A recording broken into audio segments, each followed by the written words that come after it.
आपने ज़कात का लफ्ज़ पहले कई मरतबा सुना होगा, लेकिन अब तक शायद आप ये जानते होंगे कि ज़कात सिर्फ सोने, चांदी और पैसों की दी जाती है। ऐसा नहीं है। ज़कात जानवरों की भी दी जाती है। ज़कात खेतों में जो फसलें उगाई जाती हैं उसकी भी ज़कात दी जाती है, जिसको उश्र कहा जाता है। आइए सुनते हैं उश्र की प्रॉपरली डेफिनेशन क्या है, उश्र की तारीफ क्या है।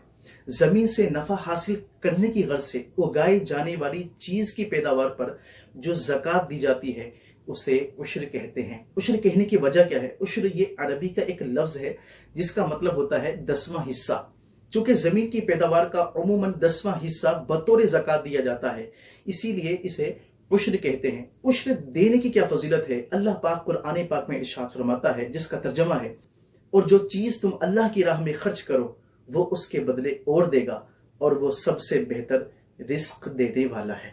नाज़रीन किराम, नबी पाक सल्लल्लाहु तआला अलैहि वसल्लम ने इरशाद फरमाया, जिसने अपने माल की ज़कात अदा कर दी, बेशक अल्लाह ताला ने उससे शर को दूर फरमा दिया। इसी तरह ज़कात न देने, उश्र न देने की भी बड़े नुकसानात हैं और हदीस में कई जगहों पर इसकी वईदें भी जिक्र की गई हैं। नबी पाक सल्लल्लाहु तआला अलैहि वसल्लम ने इरशाद फरमाया, जो कौम ज़कात न देगी अल्लाह तबारक व तआला उसे कहत में मुब्तला फरमाएगा। इसी तरह नबी पाक सल्लल्लाहु तआला अलैहि वसल्लम ने एक और जगह पर इरशाद फरमाया, खुश्की और तरी में जो माल तल्फ होता है वो ज़कात न देने की वजह से होता है।